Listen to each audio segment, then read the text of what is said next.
Just when the world, especially the continent, thought that it was, handling COVID-19 pretty well, the Delta variant seemed to be actually causing a big panic. One of those places where the news actually broke has to do with a school in southwest of Nigeria, Lagos specifically, where the authorities have asked students to vacate their campuses as they try to find what exactly is the cause of people falling sick with what they call COVID-19-like symptoms. Well, we'll revisit that today on The Square, and also, go to South Africa and find out what exactly is happening in South Africa right here on VSA. Welcome, I'm Sulai.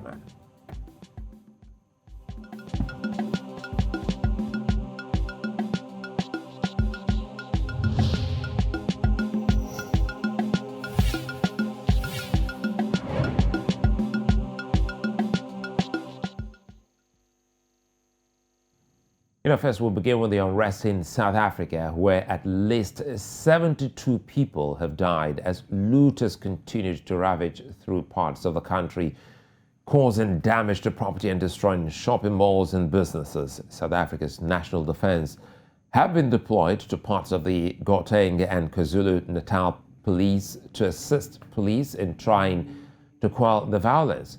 Now, the violence erupted over the weekend, starting as a call to release former President Jacob Zuma, who was incarcerated last week. But it has turned into a violent looting spree. Businesses already struggling owing to the COVID-19 pandemic have been hard hit by vandalism and robberies and are counting cost into millions of rands. Joining me now from Kempton Park, South Africa, is Bishop Ida Peterside of Christ Ambassadors Church. Many thanks for joining us, Bishop Ida. Quickly, as a prophet with a large following in South Africa, how do you feel seeing South Africa in such crisis? Well, it's quite unfortunate. And, a whole lot of people are seeing are not seeing what we're seeing based in South Africa. The picture is not good at all. Even as of this afternoon, they've moved into an area called Midrand, and the looting has continued, with everything that is happening. And I think this could have been averted in so many ways. But we're still praying and asking God to intervene, because this is beyond what we've ever seen in the history of the country. Well, while you pray, because you're one of the very few African ministers of God who gives warnings before anything occurred, did you get a revelation of these protests?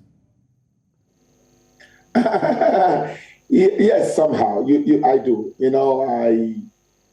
Sometimes it's spontaneous, especially when I'm having services. When I'm having services, as a prophet, you hear things, you see things that the physical eyes can't see. On this particular issue, 2 weeks ago, I was holding a program on a Wednesday, like today, and all of a sudden I had a voice. I don't know how to explain it. Everyone asks me the same question. How do you hear this? How do you know this? But you hear a distinct voice, quite different from the human voice. And I think you hear it in your spirit, while others are speaking into your natural ears. You hear it in your spirit, and it's so precise.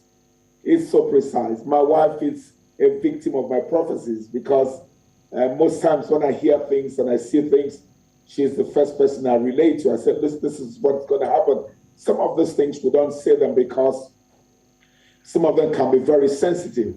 I've had cases where I've been told the president will be removed, there's going to be a coup in this country, this and that will happen, or somebody might die. And you have to pray over it, and before you even talk to the person, if you have to. So it's a difficult assignment. But I believe God's trusted me with it. And for example, I'll use this for example. Before they arrested Nnamdi Kanu, I told my wife 3 days before then, I started seeing Nnamdi Kanu in chains, but I don't have clarity when they will arrest him. And 3 days later, the news broke. So sometimes these things come, and most times God reveals them to you to warn people, to let people know that there's a disaster coming, and so they can do something about it. Well, I believe a warning also comes with a recipe. So, what can South Africa do to get back to winning ways? Well, the instruction was pray, pray before it happened. And I had to make some few calls, spoke to some few people. There's a pressure coming, we should pray. Sometimes these things happen because of what will happen. There are things you can't avert. There are things that must happen for a change to come.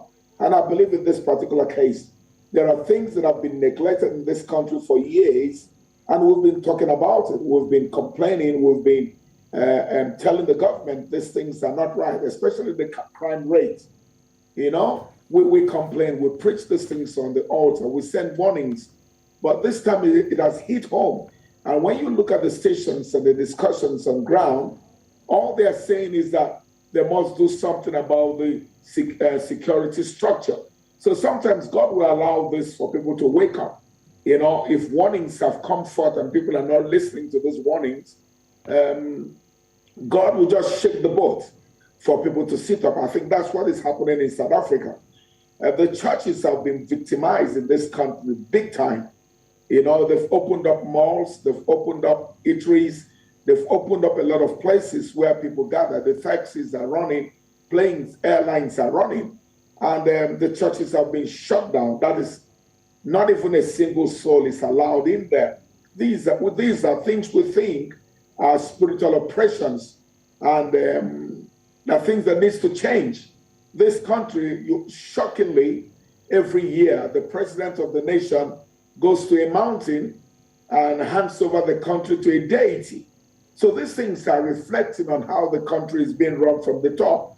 And we've been complaining. I've been here for over 24, 25 years now, and I'm part of the system.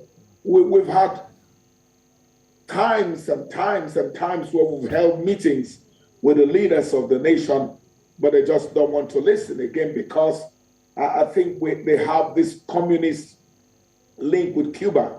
The system, even though they say democracy, is run like a communist country. So religion, yes, freely we can practice, but there's still a lot of oppression. Let me go more personal now. As a former Nigerian international, do you still play football? Come on now, I'm old for that. I stopped playing about 22 years ago.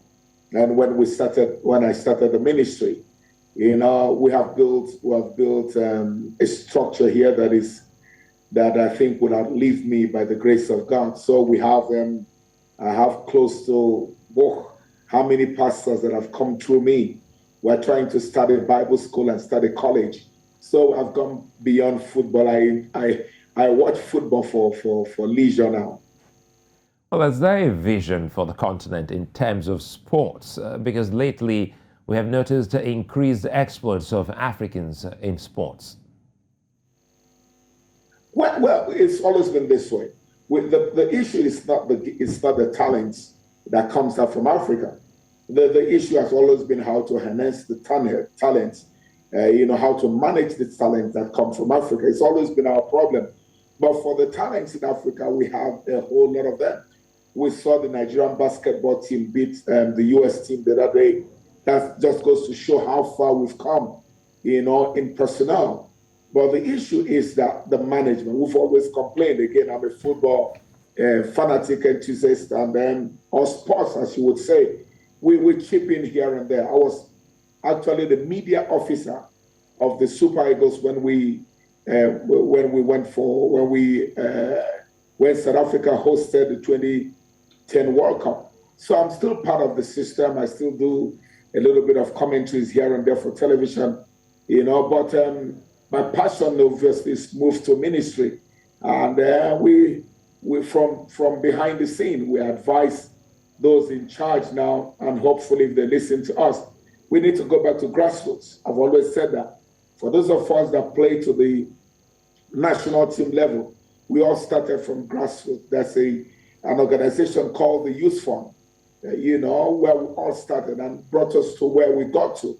Almost all the ex-internationals. So we must go back to grassroots and see how we can help our young ones.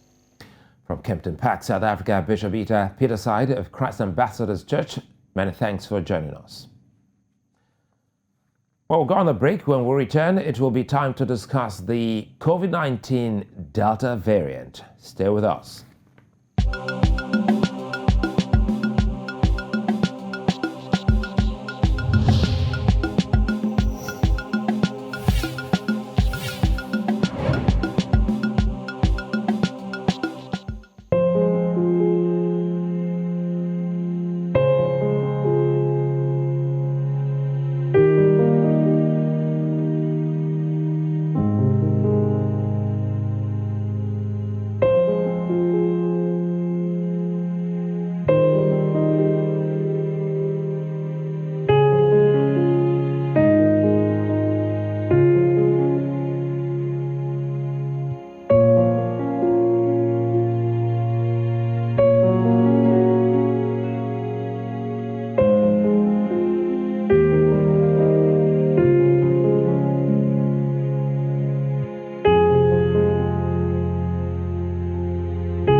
Well, the Delta variant, is raging and has been reported in at least 110 countries in the world.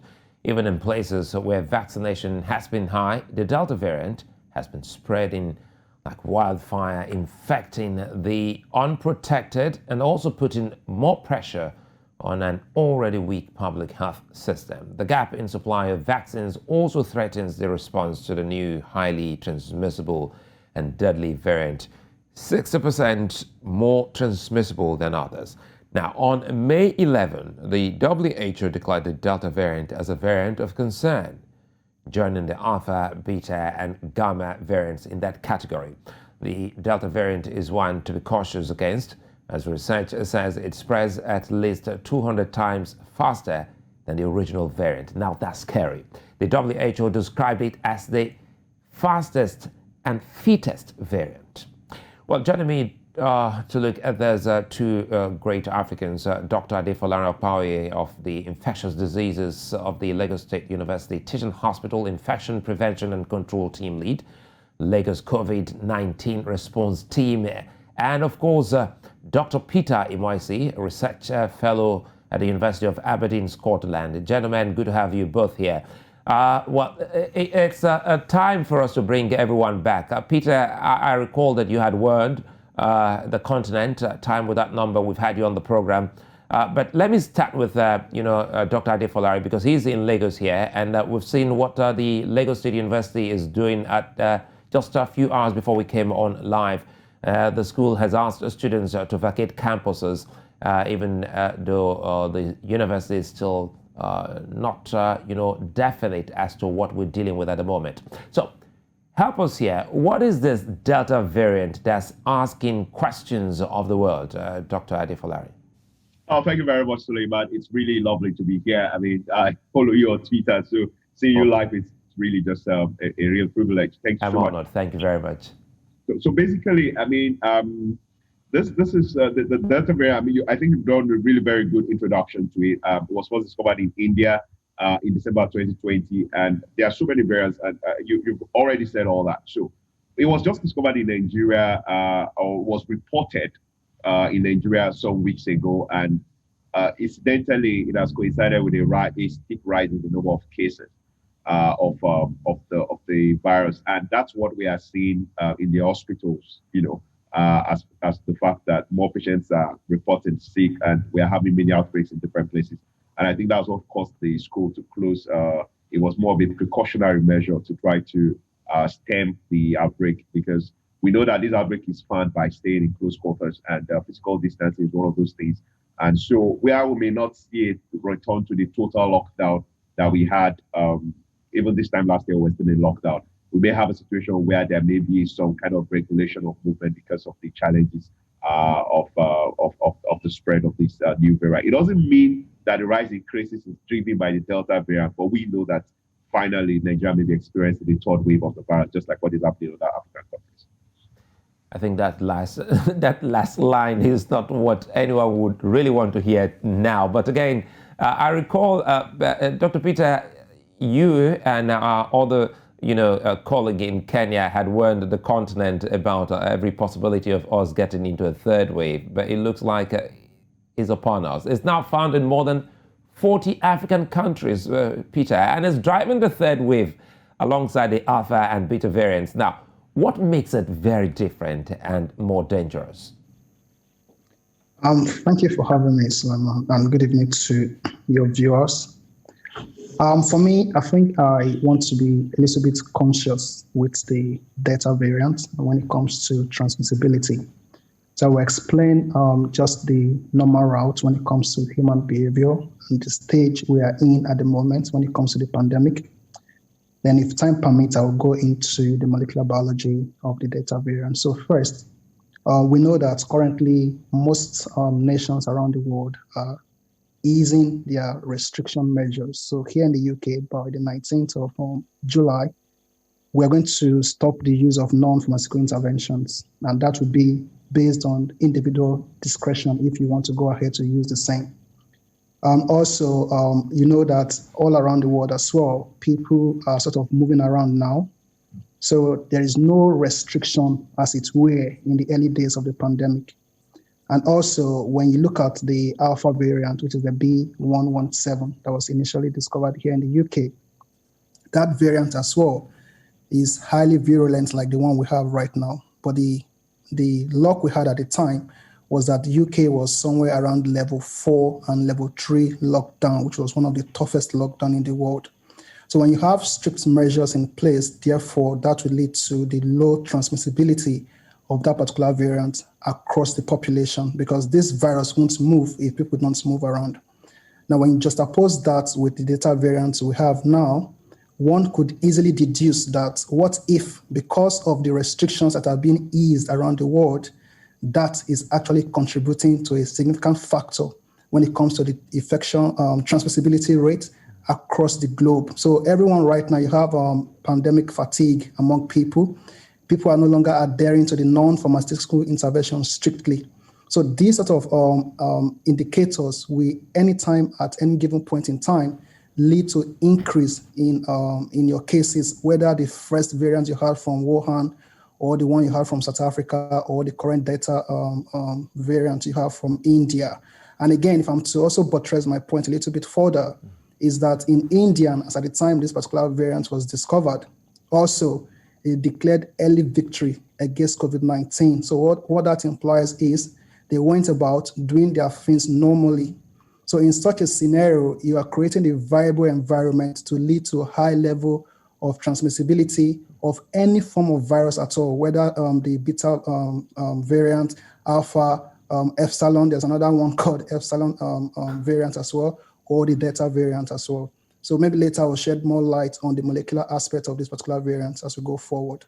All right, then. I don't know if... okay, good. Good to see you back for a bit. I lost you there, Dr. Adefolarin. Listening to Peter, one is forced to ask, especially knowing full well that you're also in the COVID-19 response team here in Nigeria. In a reversal of what was available initially, the Delta variant is even affecting the young population even more. So what does this mean to Africa's chiefly young population we had thought was responsible for us not experiencing, a lot of casualties compared to other parts of the world? Yeah, Suleiman. So, the Dr. Peter had said very rightly that any variant is a problem, and having managed thousands of COVID cases, I can tell you that one of the youngest deaths we've had in Lagos State, for example, was a 5-year-old boy, who died from the original virus, we believe from Wuhan, at that time. And we've lost quite young people. We've lost 19-year-olds, 25-year-olds, 28 years old. Young people have been dying. And when I talk about statistics, is that even if you that one person that died, if it's your brother or your sister, that person is 100% to you. And that's the challenge with interpreting some of these numbers. That being said, we also know that some of these variants are far more transmissible in younger people. So, for example, the variant that was discovered in Brazil was discovered that they had a lot of babies dying in Brazil. Almost 1,500 babies are dying in Brazil. At that time, it was either to unknown.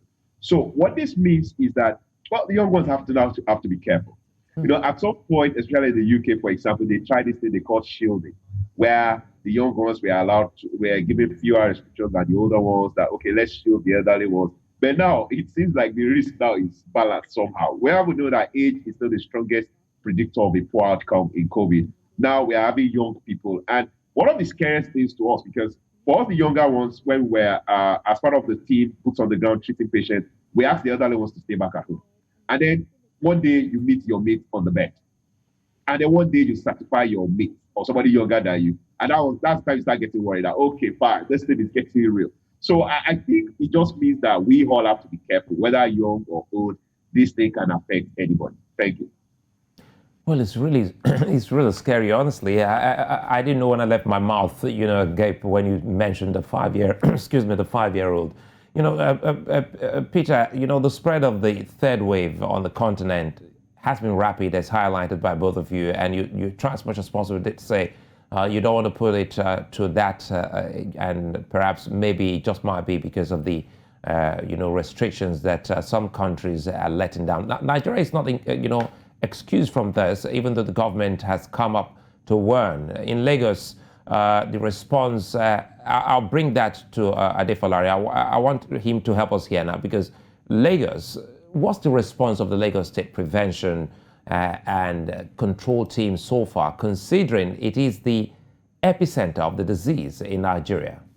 Yes, you're quite right that Lagos is the epicenter of the disease, and I think it's fair to say, without sounding sanctimonious, that Lagos has really risen to the challenge of this pandemic.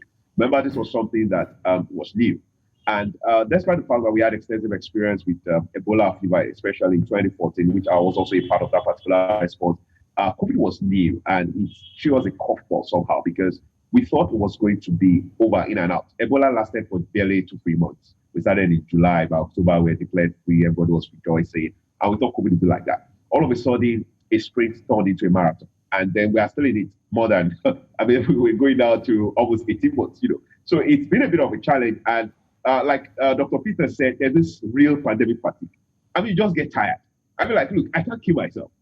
Your phones are off the hook. Everybody is hounding after you, getting calls from everywhere. It's so scary now, especially Dr. Peter is outside the country. I don't know where his parents are or his family members, but I'm sure he has people in Nigeria. So it's the kind that calls us, hello, Doc, Alpha, my brother is in isolation, what's going on? And then you have all these calls from everywhere. So there's a real fatigue. People are tired. But yet, Lagos State has tried their best. Now, there's a third wave mitigation committee that we have been on this for a long time. We never closed in Lagos State. So, for example, my job in infection prevention and control is to go into various sectors and say, okay, how do we stop the spread? So, we have been doing this quarantine where we are quarantining people from Brazil, from India, from Turkey, some of these countries that were hard hit by this Delta variant, and saying, look, let's not mix them with the population. So I go into hotels, for example, I train them. We have been going to schools to train them. We have driven a very serious vaccination campaign. I think the vaccination rates are in Lagos are some of the highest in the country. So these are all the things that, because we knew this was coming, so we had not been sleeping. But it doesn't mean that whatever we have done, we pray it's going to be enough. And we are still working. But that's the reality of the situation on ground now. We knew this was coming. We prayed, and it has been delayed now. But now it's upon us, and now is the true test of how far we are prepared. And we are still we are still have boots on the ground. We are still trying to do our best to make sure that this does not hit us as bad as the second wave. I'm happy you said that, because there were times we had Peter here live, and he said the same thing you have just said, and it was to me, I just look at it like deja vu. I've heard this before.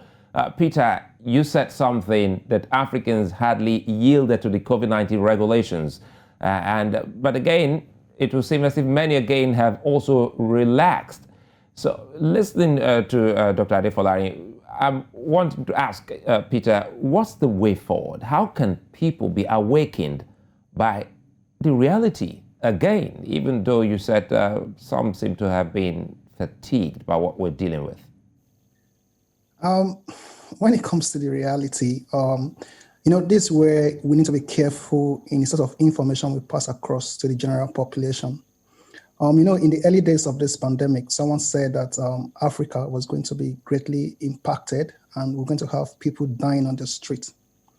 So such a picture was what people were looking out for. And when we're 6 months into the pandemic, nothing of such occurred. People were like, oh, I'm not sure this thing is that really serious, basically. So they went about doing their things normally.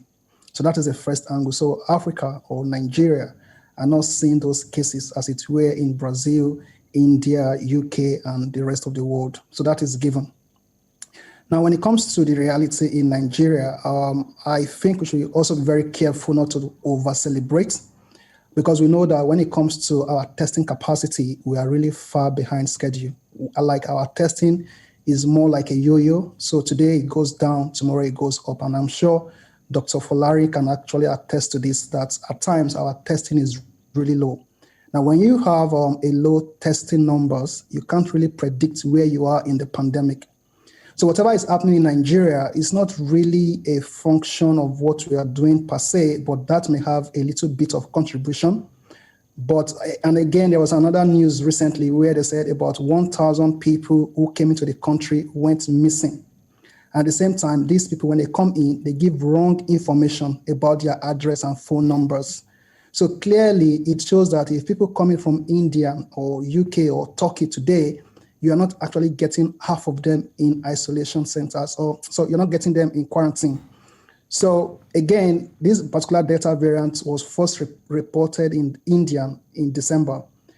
So what that implies is from January to now, there was Delta variant already in Nigeria. And as a matter of fact, I think I also heard from the news that the individual that this particular case was confirmed as was in the country in May, and she left. It was after she left, this particular incident was confirmed. So you could see that there's a huge lag phase of all of our data before we come to the very point where we are right now. So clearly it shows that there is something going on in Nigeria, despite all of the variants coming into the country and our non-adherence to the non-pharmaceutical intervention, despite all of these flaws we have. It shows that any form of variant that comes to the country at all is not really having a firm grip on the population. Like I said initially, when you look at the Delta variant, you have about 10 mutations within the spike protein. Now, those mutations actually enhances the virus to escape antibody neutralization. So that is the first angle to that particular Delta variant. And these same properties or activities of this particular Delta variant is also common with the B11 variant you had from here in the UK. It also shares the same similarities with the South African variant. Then there's another mutation that is called the E484K mutation. That particular mutation within the spike protein also enhances this particular variant to escape antibody neutralization effect. And that also is present in the variant that was initially discovered in Nigeria. And again, when you also look at all of these variants as well, we also have another mutation within the N-terminal region of the spike protein. And this sort of mutation as well enhances this particular variant to bind effectively and stabilized by another mutation within the spike protein, within the ACE receptor site. Now, all of these properties that is there in the Delta variant, that is also there in the Kappa variant. So the Kappa variant is a sister variant of the Delta variant. Now, all of these properties are there in the UK variant, are there in the Delta variant, are there in the South African variant, are also there in the P1 variant that was discovered in Brazil. But despite all of this mutation and despite the non-adherence to the non-pharmaceutical intervention in Nigeria, we're not really reporting these cases as it were. And there was a study also that was published here, I think in the Lancet journal. And this study was done by the Imperial College, where they were trying to look at the efficacy of the vaccines we have now. Now, what they found is that the older you get, the less efficacy you have when it comes to the antibody neutralization effects. So again, when you just oppose that to the age demographic you have in Nigeria, it shows that because we have a more relatively young population, and based on that particular population, it implies that when you have a vaccine administered to your young population of about 18.1, they're going to have high level of antibody neutralization effect of that particular vaccine, or any form of natural induced immunity they have from the word go. So clearly, there are a lot of factors playing to our advantage, and not just because we have these measures in place. That's why we are reporting the kind of cases we have right now. We'll come back to you so that you can help us break it down, talking about the molecular biology of this, and bring it down to the level of understanding of every African. I caught Dr. Adefolarin, smiling when you said something about those who voted away.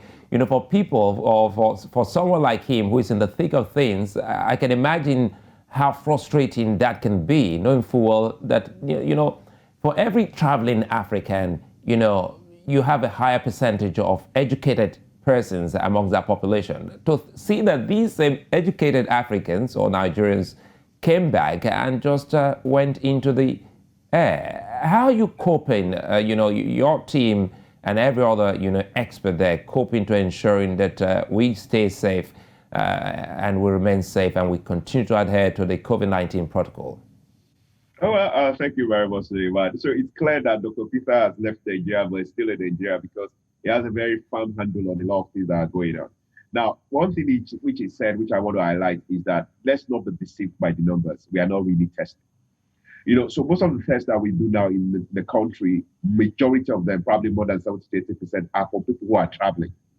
You understand? It's those travel tests that we're doing. We're not doing community testing. You understand? So you go into a group and say, has anybody tested COVID? They tell you no. And we're talking about a group of 300-400 people. So we are not getting a true picture of what's going on in the community. You understand? I mean, I have calls almost every day. I can't smell. It's not malaria. You can't smell. It's COVID or otherwise COVID. Now, many of these people will never test. And then, so we don't have, so those numbers that are released every night may not be as a very, very true reflection of the real situation of things on the ground. I mean, that being said, we have also seen a definite increase in the positivity rate. Meaning that you are testing 50 samples and you're having 10, 15 of them coming positive, which we have not had in the last 2 months. So that also shows us another thing. And what Suleiman said about the whole Nigerian issue, look, I think I would need to invite you on a trip to the airport one day, and you need to see what is going on there. People give you hell. The rules, it was clear. And then Nigeria, the next thing they start making phone calls.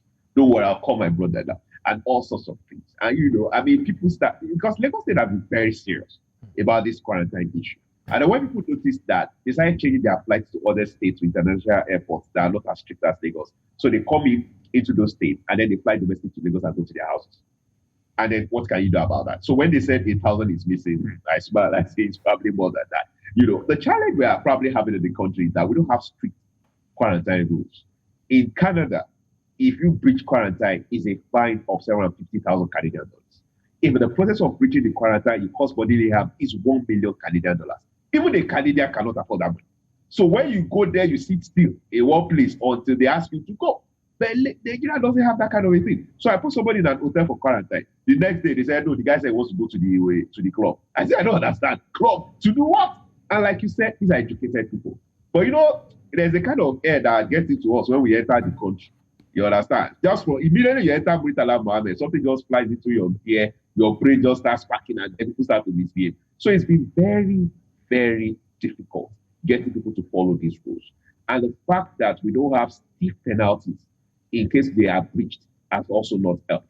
But you see, I saw your child now that said averting the third wave. So remember, we're in the third wave already. There's nothing we're averting. Now we are thinking of just mitigating and trying to manage it and hope it does not become ballistic, because we don't want to go through that second wave again. The second wave was terrible, and we don't want to go through that. So right now we have to go back to the non-pharmacological interventions that Dr. Peter talked about, which we're probably going to talk on later, because that's the only hope we have now. Thank you. Thank you very much, Adefolarin, because it's really worrisome and it's scary, knowing full well that it's not as if we don't have experts on the continent. As you rightly said, even though Peter is right there in Aberdeen, he's still very much in touch with, motherland, Africa, and specifically in Nigeria. So, Peter, help us here. You are going to do some breakdown for us. Let's see if we can. Yes, we still have time. My producer just said we still have time to talk about that. So, tell us what we're dealing with at the moment. Take us through, the enormity of what this is. Okay, so when it comes to the Delta variant, there are about 10 mutations within the spike protein. And like you are aware already, when it comes to the spike protein, that is the region of the virus that it uses to gain access into the human host, where it binds to a particular entryway. And that entryway in this regard is called the ACE2, that is the receptor site. Now, within that same spike region, there are some key mutations that enhances this particular virus to survive effectively and cause the havoc that we see now. And one of those mutations, like I said initially, is referred to as, I think, is the L452R. So what that implies is that particular mutation enhances that particular variant of interest or of concern to escape the ability of any form of antibody you get from, let's say, from the vaccine or from the natural immunity you have. It enables that particular variant to escape that particular neutralization activity or ability of that particular vaccine or the natural infection. Now, when it comes to neutralization, what that means is you need to have, it's like you have a magnet, then you have an ion. So when you have this sort of magnetic activity going on, the virus and the antibody will trap each other. Then because of the neutralization effect of the vaccine, it kills that particular virus out of the way. And that is what it means when you say neutralization of antibodies. So that is a first. Now, that same activity, this particular variant has that capacity or a superpower to escape that effect. Now, there's another mutation again within that same spike protein that is called the P681. Now, that same mutation as well confer that same ability on this variant to escape antibody neutralization. And one funny thing about this variant again is that there's another mutation that is called the E484 mutation, alongside, I think, is a K417N mutation. Now, the E484 mutation enhances the variant to bind effectively to the receptor site. Then the K417N then stabilizes that binding effectively. So when you then have an antibody trying to dislocate that particular binding, it's no longer effective anymore. And these sort of properties are present in these current mutations we have right now when it comes to the variant. And that also is also present in the Kappa variant. Like I said, the Kappa variant is a derivative of the Delta variant. So in the Delta variant, it ends with 617.2. Then the Kappa variant ends with 617.1. So it's a kind of a derivative. Now that same Kappa variant has the same level of properties when it comes to mutation within the spike protein. But the only difference is with the Kappa variant, you have 6 mutations within the spike protein, but they share the same similarities when it comes to the mutations they have within the spike protein. Now, across all of these variants, there is something similar across all of them. That is called the furin cleavage site. Now, in the furin cleavage site, the functionality of that particular cleavage site is to enhance transmissibility and effectivity of any form of virus at all, whether HIV, hepatitis B, or whatever. Once you have that particular site within any virus, it enhances the transmissibility and effectivity. And again, the Wuhan variant, the UK variant, all of the variants has that same transmissibility of the furin site within the spike region of their protein.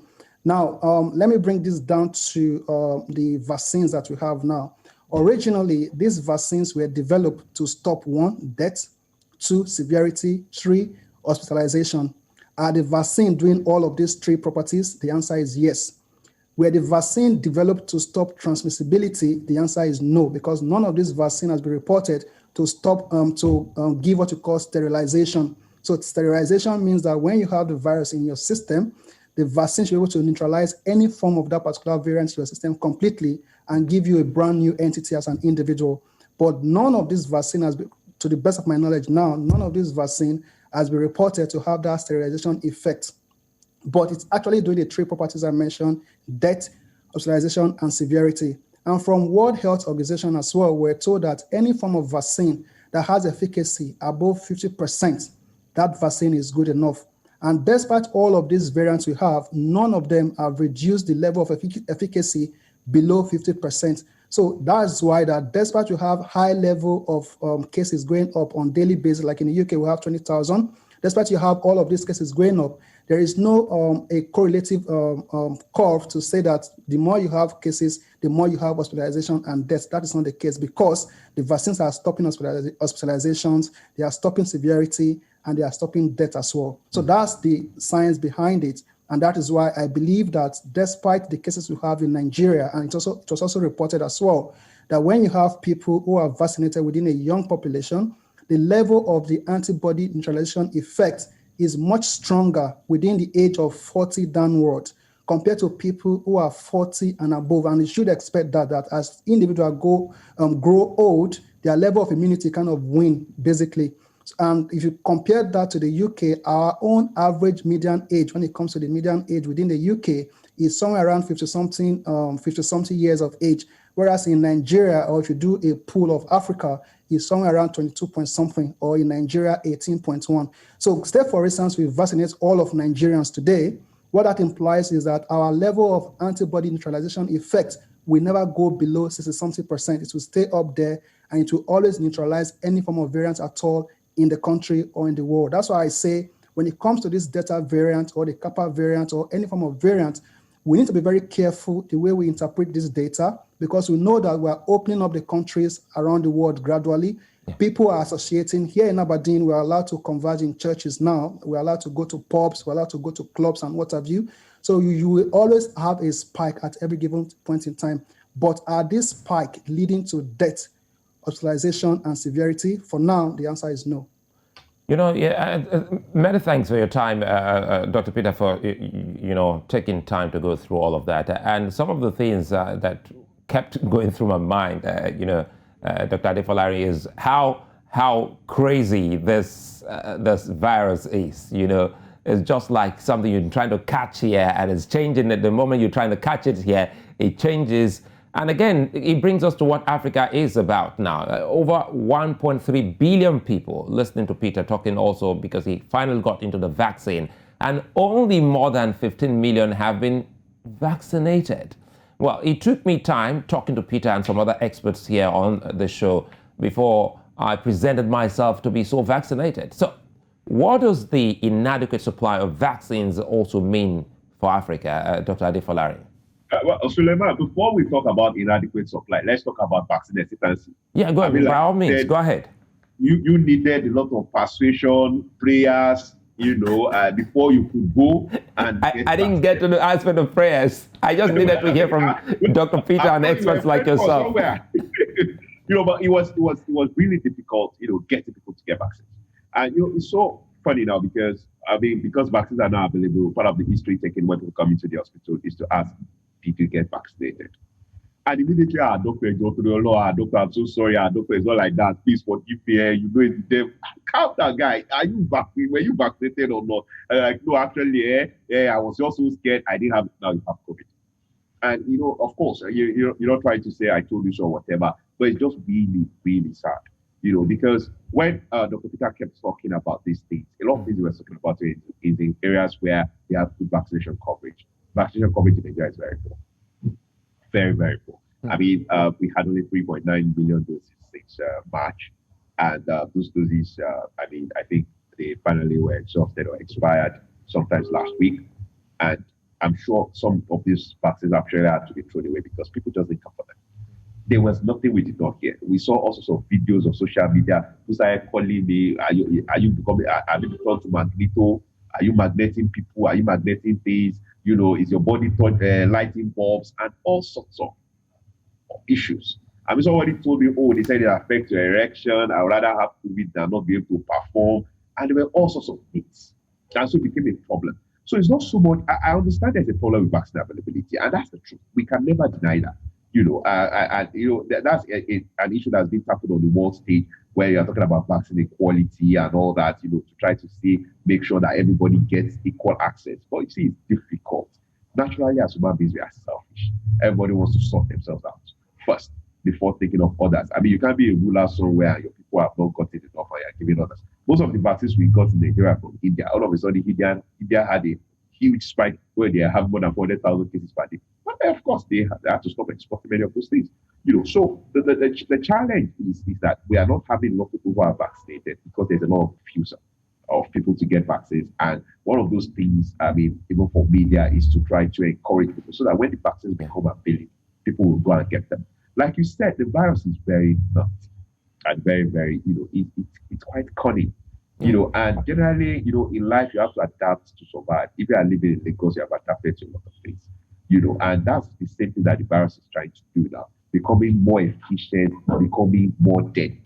And the challenge is that we don't know where this is going. We don't know how many variants we're going to have. We don't know how many mutations we're going to have. So the earlier we try to stamp this out, the better. And this can only be done by adequate vaccination and still maintaining non-pharmacologic interventions when we don't have enough people who are vaccinated, such as the situation in the country. 3.9 million vaccines is only what has been tried to be administered in Nigeria. I don't know how many of these 3.9 million vaccines that came in were actually administered. But remember that this is what some countries are doing in one day. So we have a very, very long way to go. And that's the major thing about this third wave, that a lot of our people are unvaccinated. We have the similar situation as what went on in India, where a lot of them were unvaccinated. They had a variant, they had crowded conditions, there was a high level of poverty, they are not following instructions. And we just hope and pray that what happened to them in May will not happen here. Dr. Peter, we had that conversation about the possibility of the continent, getting its own vaccine. Because if I'm asking, how can the governments help their population in the absence of vaccines, and the best approach to take, it comes back again to looking at experts like yourselves, both of you, and even more Peter, the scientist.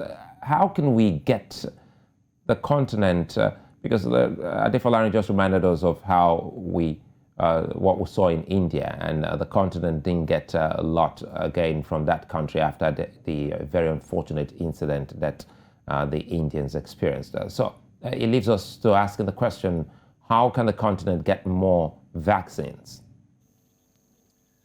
I think generally when it comes to vaccines around the world, we are in shortage. And most countries are actually hoarding the vaccines within their own domain, and that is expected when it comes to vaccine nationalism.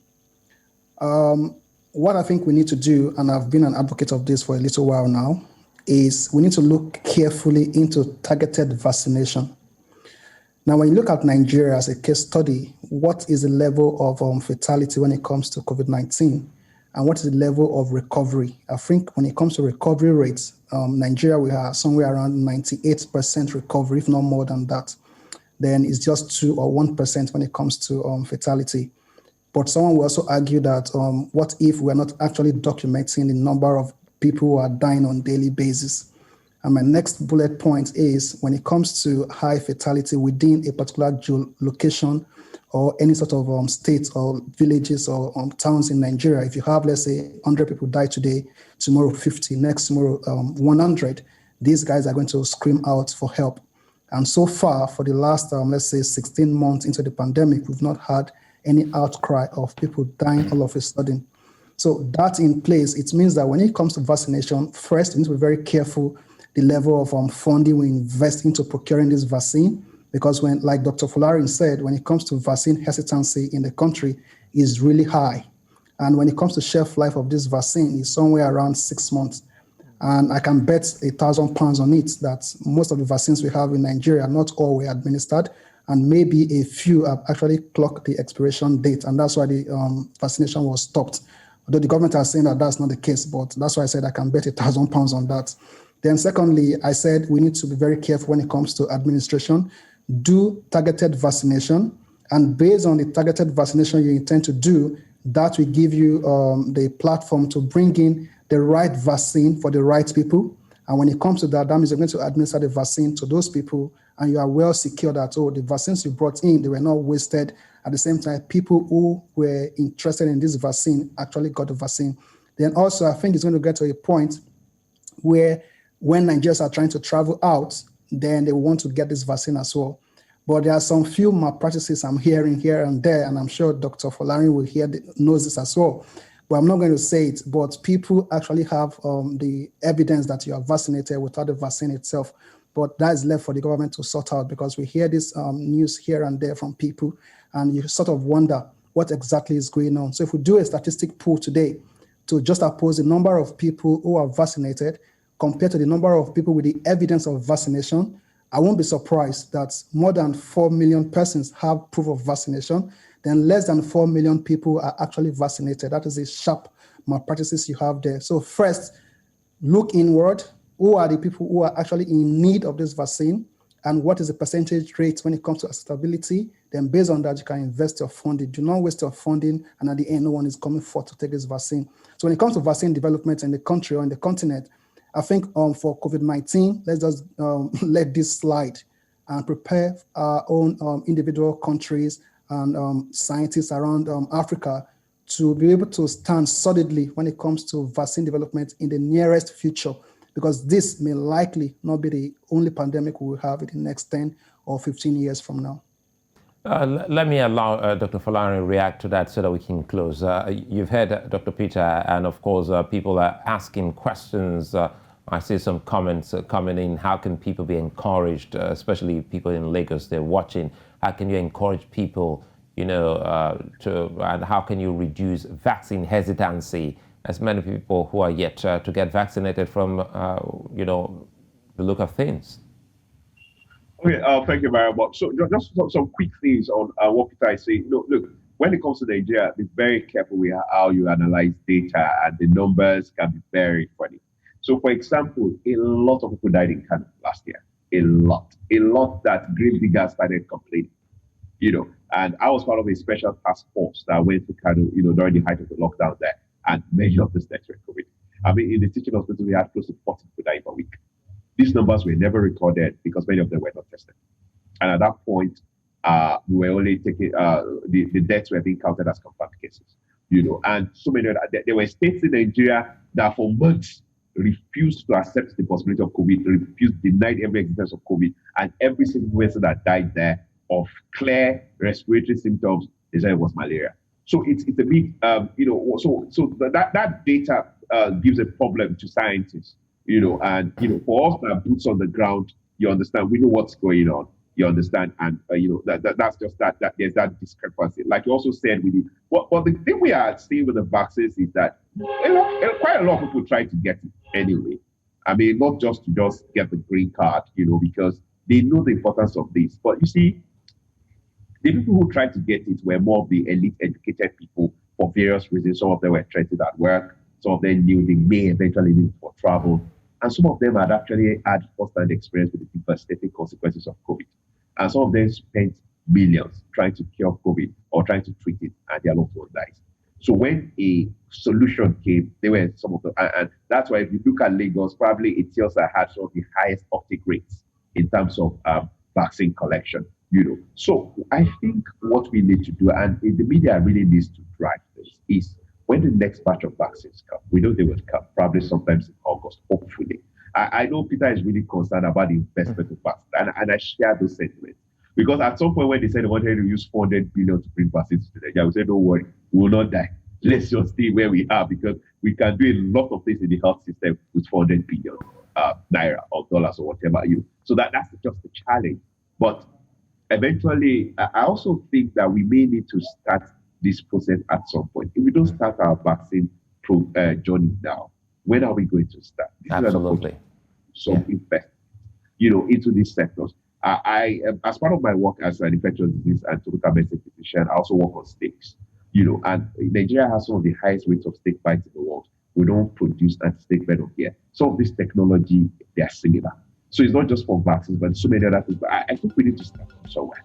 I understand the journey is daunting, to be sincere, because these guys are light years. Why are still struggling with power? is when we now say we want to have a factory where. So I understand where Dr. Peter is coming from. This conversation, honestly, I think I'm happy you've also said something about the media. We all must, keep talking about this. It's something that I hope that, in the nearest, future, in the days to come, I should have Adefolarin and Peter back again. Now that we're already, the third wave is upon us. So many thanks, Doctors Adefolarin and Peter. COVID-19 is still very much around. You've heard them. Stay safe, sound, secure, and protect yourselves, and most especially the children. To our viewers out there, many thanks for watching. See you tomorrow. I'm Sulai.